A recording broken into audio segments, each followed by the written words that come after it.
Yo, what's up? It's someone that's no one, and welcome back to another story mix. It's been quite a while since the last one, and I wanted to gather some stories covering some legal highs. What's a legal high? It's exactly what it sounds like. It's a legal substance that can provide a type of high. There isn't any law, at least concerning most places in the US, that prevents these things from being used. And technically on this channel, we do this all the time with things like Benadryl or DXM, since those are over the counter and legal. But for this video, I didn't want to include any over the counters since we already covered those so much. And instead, we got a nice variety all around. I included some you probably know, like tobacco and caffeine, which it is questionable if caffeine is a high, but I wanted to include it anyways. Then I threw in some more obscure ones that you might not be aware of. There's also a couple Patreon and members only reports in this too. So unless you're one of the hardcore fans, there should be something fresh for everyone here. Anyways, let me know if you want to see more mixes like this, and I could do them more often. But I'm sure you'll enjoy this, so without further ado, let's dive right into this.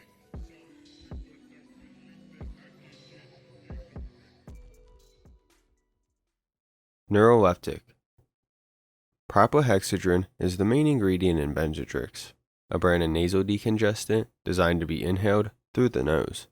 I have abused this substance much in my 20s and compare it loosely to speed. I don't recommend this drug for trying to party or get high, as it causes just way too many problems. This was a substance I tried for a lack of real amphetamines or other good drugs, and the average experience with this drug solo is 20% good at first, then 30% okay, then the remaining time on it is hellish. My first experience with it was to make it into a drink using a method I found on the web known as Diet Crank or Bergamot Coke. I made 20 ounces of this drink containing 250 milligrams of the propylhexedrine. I then drank half of the beverage and waited in my room, doing typical things like relaxing and surfing the internet. Gradually, I could feel a buzz creeping up my neck as my stomach gurgled and emptied. I knew the drug was beginning its journey because I felt ziggy reading things online. I felt safe and confident to slowly drink the rest of the Diet Crank so I could achieve my high.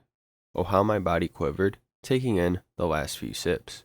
Like being drunk and trying to finish the last bit of vodka and your stomach is telling you, no, stop. About 2 hours after taking the first sip, I've taken the last of the drink. Now at the 3-hour mark, I'm fully under the effect of this devilish substance, feeling great and trippy, but with a hint of discomfort in my chest. Another hour passes, and the euphoria has been drowned out completely by a feeling of extreme hypertension. My head was throbbing, heart sputtering, fingers and toes blue and numb. I was weak and feeling very dim. The sense of quick-wittedness was gone because I wasn't getting enough blood in my brain. I was venturing into a medical wasteland known as neuroleptic malignant syndrome, where there are either too much or too little of important endocrines floating around.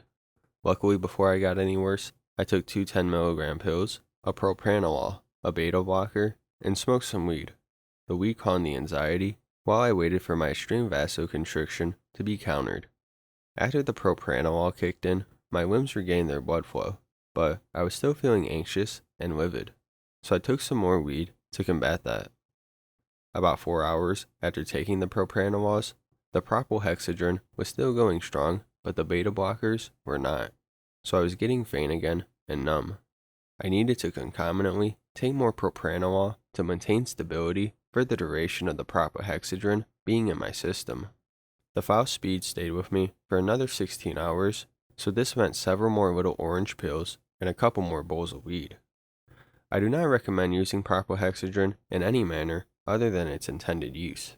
Initially, just using it was like doing meth, but then it smacked me around with really heavy side effects on top of the usual side effects of just using. Abusing this substance for more than a couple rounds does severe damage to the heart and nervous system. It hurt me and could have killed me.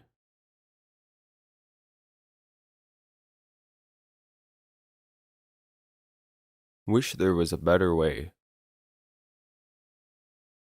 One random day at my grandmother's, after a long and depressing day, I needed a way to relax. At first, I was planning on experimenting solely with nutmeg, but I found 235-gram containers of whole cloves.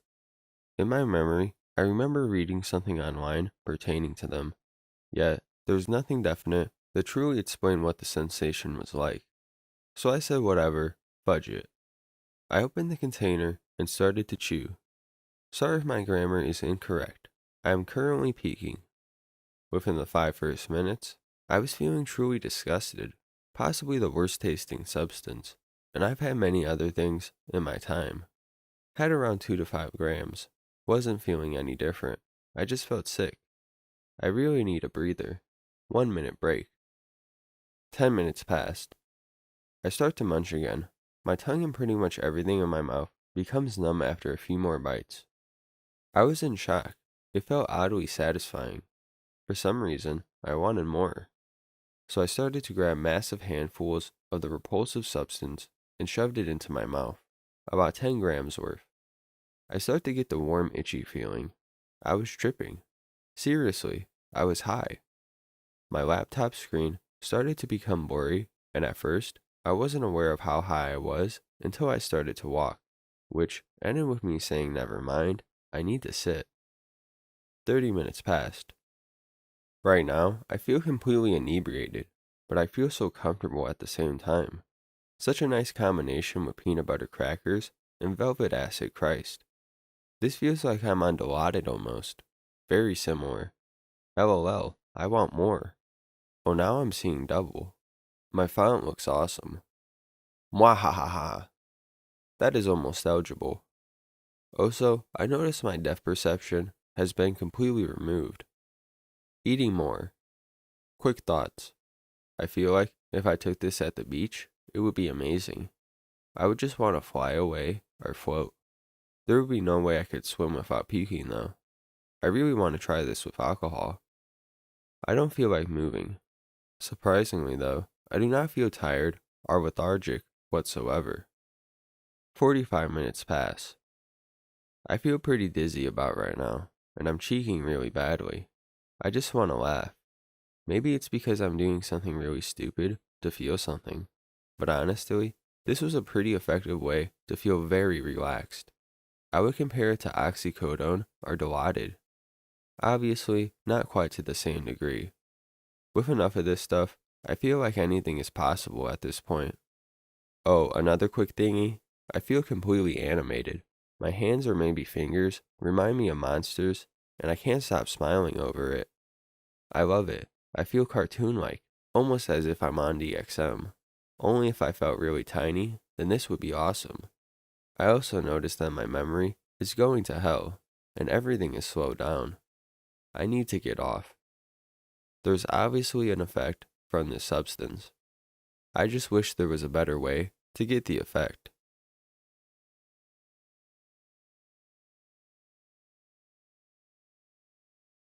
Tripping from it. On August 16th, around midnight, I finally managed to get real visuals from Blue Lotus. I tried smoking and doing all kinds of things with the resin, but only when taken orally, stuffed into double zero-size gel capsules, could I call it a very mild, but real, trip. Around 11 p.m. After packing the first capsule with as much of the sticky and stubborn resin as I could, I swallowed it with some juice. 30 minutes after, I packed another capsule, managing to get more in, but still not even close to completely full. I took the second capsule. Around 12:20 a.m. I first noticed effects over an hour later from the first capsule. There was a strong feeling of relaxation and contempt. I leaned back at my computer, playing games or watching YouTube. Around the same time, I didn't get quite the same flowing visuals as LSD. I could focus on one thing, and everything else in the background would expand and contract like it was breathing. As soon as I looked at the moving patterns on my wall or desk, they would stop. Around 12:40 a.m. The visuals and feeling of calmness were in full effect. I got in bed and did my best to unfocus my eyes from everything. Parts of my banner with small details and patterns started to flow. The ceiling felt like it was moving closer and further to me. In fact, everything did. The walls looking as if they were going to keep expanding and squeeze me. Didn't feel dangerous or hostile at all. Seeing them move was still calming. Music was amazing. For the rest of the night after, the strong feeling of relaxation stayed with me, and the visuals faded, but not so much. They were difficult to see. I fell asleep before sunrise, and dreams seemed more real and detailed than ever. They all felt connected, like a part of a single story. August 17th. The day after, I felt awake enough to go about things regularly and even get some time in skating. Coming home after physical activities left me more exhausted than ever, and getting into bed felt better than it ever has. I could still see paint on my walls flowing and spinning if I unfocused my eyes. Taking more the night of the 17th produced similar results, but left me more tired and fatigued in the day. Around 11 a.m., the 17th. I had slept after skating early in the morning. Dreams seemed even more real than before. I would wake up into another dream, and it was night outside, and I wandered around my house in a dream until I woke back up around 1 p.m., relieved it was still day and I hadn't wasted it. 2:20 a.m., August 19th. As of writing this, and having not taken anything else since, I still feel like I can tap back into the visuals. If I look at my walls or a towel long enough, they will start breathing again. All attempts before this were smoking the resin with a dab pen, and it only produced subtle visuals and a mild feeling of relaxation.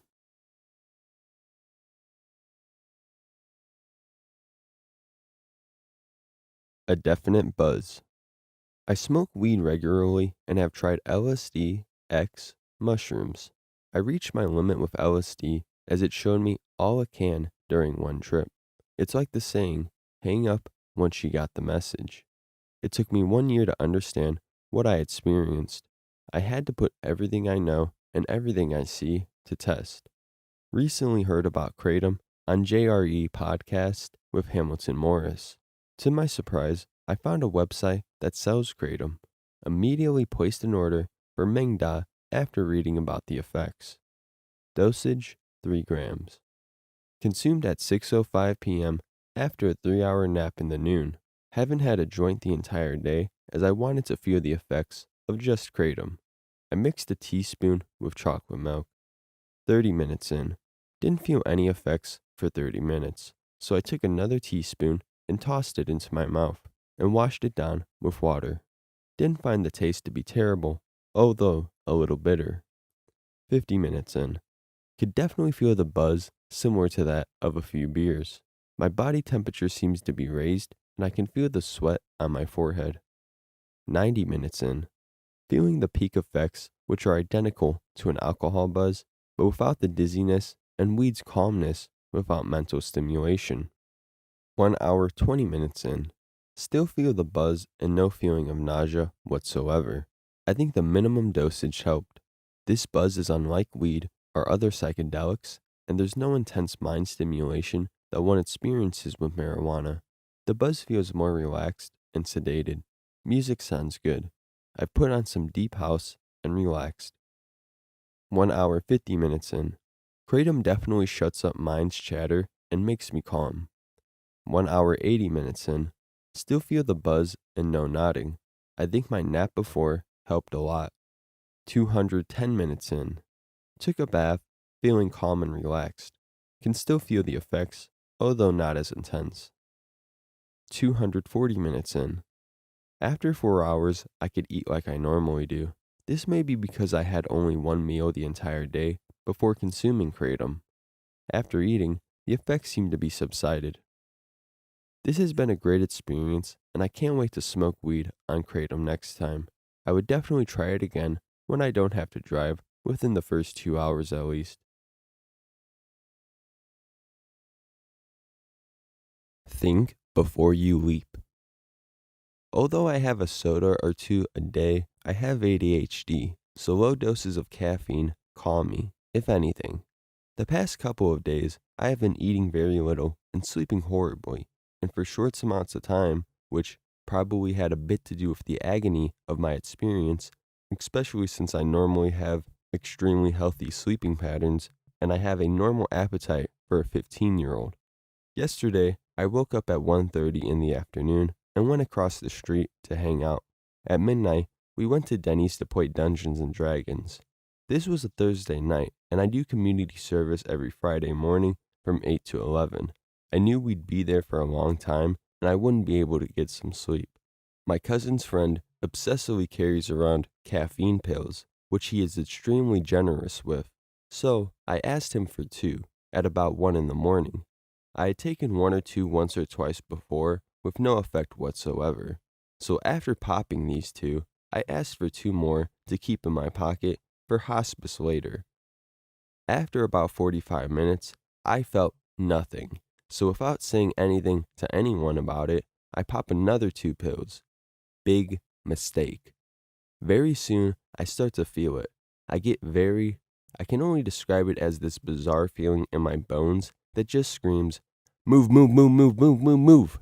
So I was fidgeting an awful lot, and if I wasn't so nauseated, dizzy, and confused, I'd be running all over the place.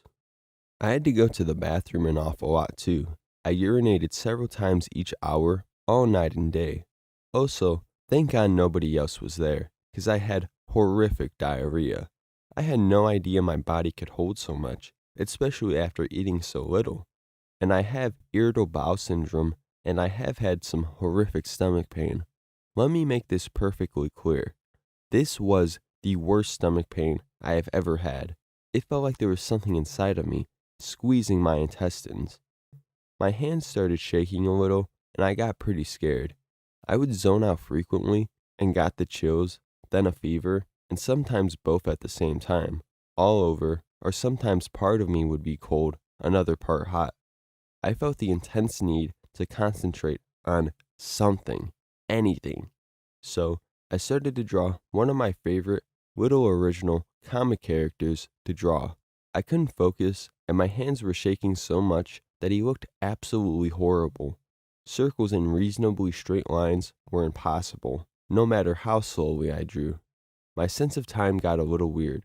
Like, after ages of D&D, I'd look at the clock, and not even 5 minutes would pass. But I'd go to the bathroom, piss really quickly, and it would have taken 10 minutes. Sometimes the minutes jumped by, other times they dragged on. It was bizarre. Eventually, it was 5 a.m. We paid. I was hopping in fucking circles, squirming, darting my eyes all over the place, paranoid as hell. When we got into the van, I struggled to sit still, but my body was way too exhausted to squirm like a 5-year-old. Then, when we got out, I ran across the street to my house, down the 4 stairs to the bathroom, because if I got there a second later, I would have shit my white pants. Then, I was absolutely exhausted from my little run and struggled to catch my breath. Afterward, I struggled up the 4 stairs and into the garage to go on Google and try and figure out what to do. See, at this point, I had taken my temperature, which was 101 degrees, and being the wimp I am, feeling like I'm burning to death when my temperature is 99 degrees, I felt horribly. I seriously felt like I was dying. The fucking devil was squeezing my intestines with razor-sharp fingernails. My head felt like it was going to burst, and I was paranoid as all hell, darting my eyes around and making sure there wasn't an axe murderer in the room. I found nothing on what to do, except for emergency information. I was hoping to find out what I could do to make myself more comfortable. For instance, was it safe to take medicine? Should I eat, sleep, or what? I felt like absolute shit and needed to kill some time.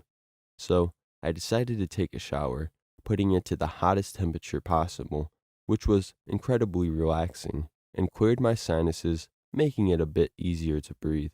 Then I put it on the coldest and stayed in there for about an hour. I left the shower, taking my temperature again, and it went down 2 degrees. I still felt like I was going to die, just not as much as before. I was still nauseated, but my bowels were empty as could be, and I was drinking a lot of ice water. I got so dehydrated and whatnot. I lounged around nude in my bedroom for about a half an hour, my body aching too much to do anything. Again, with a warped sense of time, it felt like 3 minutes, and then it was 7, and I had to start getting ready. I still couldn't force myself to eat, but I did whine to my mom about how horribly I felt, and she promised to pick me up at 10 instead of 11. I work in the kitchen, and for the first hour we sat around waiting for the patients to wake up, and the nurses to give us their orders. My legs hurt too much to stand, but sitting caused me to nod off. Conversation was like fucking rocket science due to my lack of attention span and overall confusion. Again, fucked up sense of time, and soon an hour had passed. By this time, I had taken my pulse. Usually it's about 85 beats a minute. It was 108. I would walk 3 feet to the other side of the kitchen to get milk out of the fridge and be panting. My breathing was very slow and labored, partially due to the tremendous efforts not to vomit, but mostly because I was horribly out of breath. My face became flushed. I visibly looked like shit. Not as horrible as I did about 4 or 5 hours ago, but I still looked pretty bad. Almost as if by a miracle, I made it through those 2 hours without dying. I signed out and waited a minute for my mom. We went to Home Depot and I waited in the truck.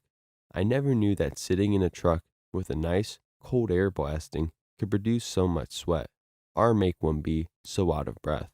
I got very paranoid again, wondering if I was going to die, pass out, or what. I decided I would pass out, not be able to breathe, then die.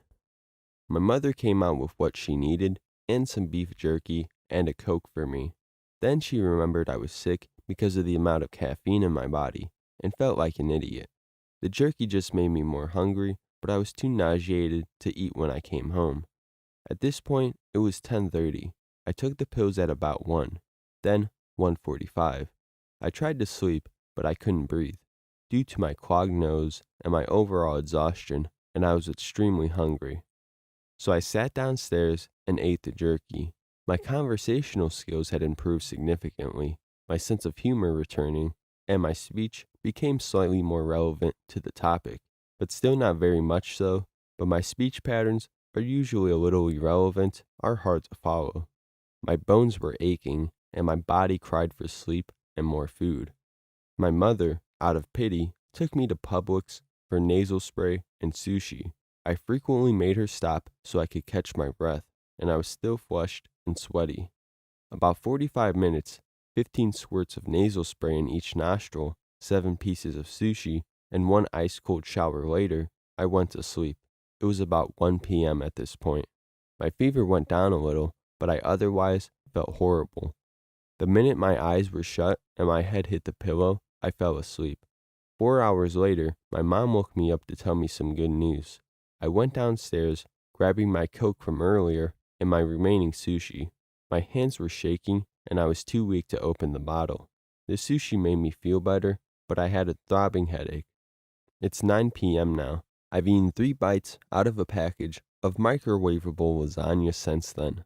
My breathing is a little bit abnormal, and my heart's still a little bit fast. My fever is 100 degrees, and I'm painfully nauseated still. I'm still working on that bottle of Coke, but I've drank 3 bottles of water in the past 4 hours. I go to the bathroom almost literally once every 5 minutes. The devil's still squeezing every last bit of fecal matter out of my intestines, but thankfully I haven't vomited yet. Well, I did a couple of times, just a little in my mouth, but that doesn't really count. My hands are still shaking, and I think I'm going to need another cold shower. I'm going to sleep shortly. I'm struggling to stay awake, typing this. I'm still sort of confused, and my normally impeccable typing skills are pretty shitty. It took me an extremely long time to gather the concentration to write this. I'm not sure if the bizarre feeling in my bones is a compulsion to move or extreme fatigue. Reading up on caffeine, it's pretty clear that tougher people than me, with more experience with sleeplessness, caffeine, and not eating regularly, can get pretty fucking sick from more than 250 milligrams of this shit, and it seems most do it because of the misconception that legal equals not absolutely horrific in excess. Also, many people don't know how much is too much. Like me, I had no idea that caffeine could make people so sick. I'm pretty proud to say I've survived this. Haha. It really did toughen me up a bit, and it's kind of made me appreciate my health a lot more. It strengthened my position that nobody should take any substance without a wealth of knowledge on it, and preferably a mentor of some sort who was experienced with it, especially stupid-ass teenagers like myself. I have never smoked or taken more than a sip of alcohol. I've taken a couple of my mom's painkillers or muscle relaxers with her permission whenever over-the-counter stuff didn't do the trick, and that shit would get me 3 sheets to the wind. Granted, I've always been extremely curious about certain psychoactive drugs, mainly for their mind-opening abilities. Any temptation has been temporarily squelched because of my caffeine gone wrong experience. I've learned I don't have the knowledge or maturity to use any mind-altering substance quite yet, and that the effects are not fun at all. I did not even enjoy the positive effects before I came crashing down. I will never touch a stimulant again, with the exception of the occasional soda, especially for the purpose of staying awake. Next time, I'll try something a little healthier, like doing some freaking jumping jacks or drinking some cold water, which works an awful lot better for me.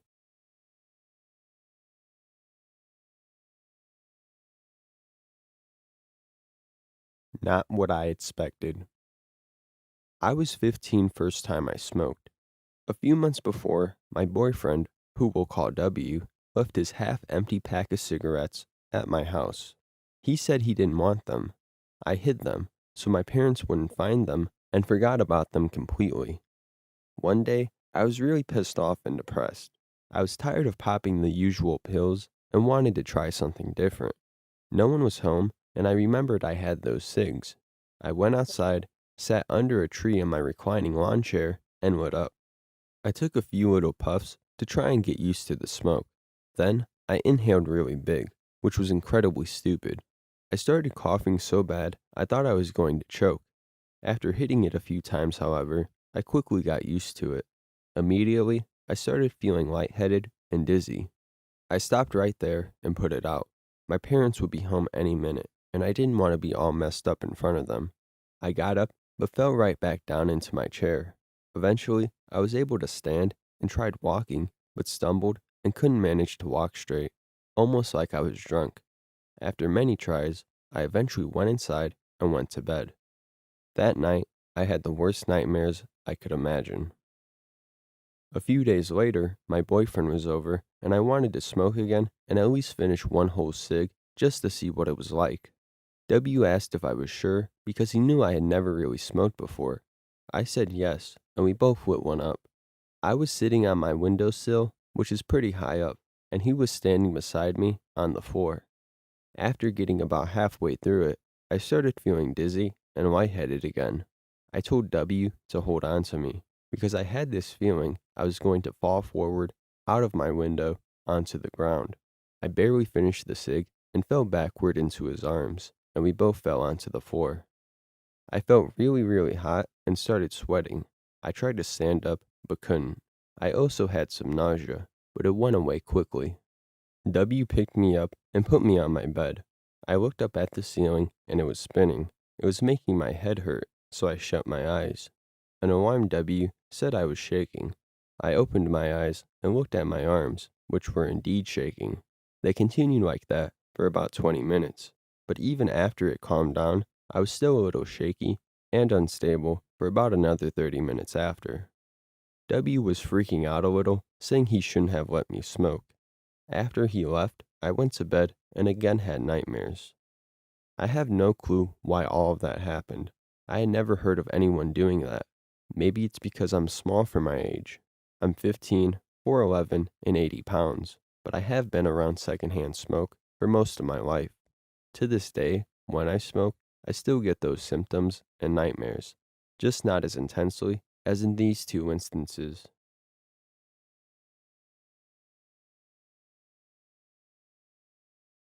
Trying Flmodafinil. I've been experimenting with Flmodafinil lately, and since there is relative dearth of information out there, I thought I'd do a quick post with some details of the results. First things first, I work in a STEM field in a busy, almost chaotic, office environment. Even as a young man, I always struggled with a period of low energy and drowsiness in the mid to late afternoon. So I've been searching for something to give me a boost at that time of day and carry me through the rest of the workday, and ideally into the evening. That brought me around to Flmodafinil. In the morning, coffee is just fine to get me going and keep me going up to and including lunch. So I've been taking a single oral dose of Flmodafinil a couple times per week in the afternoon. The good. It wakes you up. It really wakes you up. Afternoon drowsiness is definitely no longer a problem. In addition, a few weeks ago, I had to take a long drive that was not going to end until after midnight. Usually, I really struggle to keep awake and alert in these kinds of drives. I typically stop once per hour to keep alert. I buy a coffee each time I stop, but it's really just about getting out of the car and walking around under some bright lights. In any case, instead of that regimen, I took a dose of Flmodafinil, and it was more than enough. In fact, it was too much. Not only did I remain awake and alert for the drive, but I couldn't fall asleep for several hours after I got home, even though it was way after midnight. The bad? Well, the only overt negative symptom I experienced was some jaw clenching, which unfortunately you may not notice until you try to eat and can barely open your mouth. Well, not bad, but not good either. Ideally, I would like to find a substance that, in addition to waking me up, gives me a burst of energy, motivation and focus, and generally turns my former low energy time to a time of productivity. Alas, Flmodafinil did not accomplish any of those things. Bottom line, it is like a strong cup of coffee, back before you were a daily coffee drinker. Note, I purposely left out mention of dosage. I suspect that I'm a poor responder to this substance, so took a rather large dose to reach the desired effect. In fact, the dose was so large that I don't want to say what it was, just in case somebody uses it as an excuse to take that amount.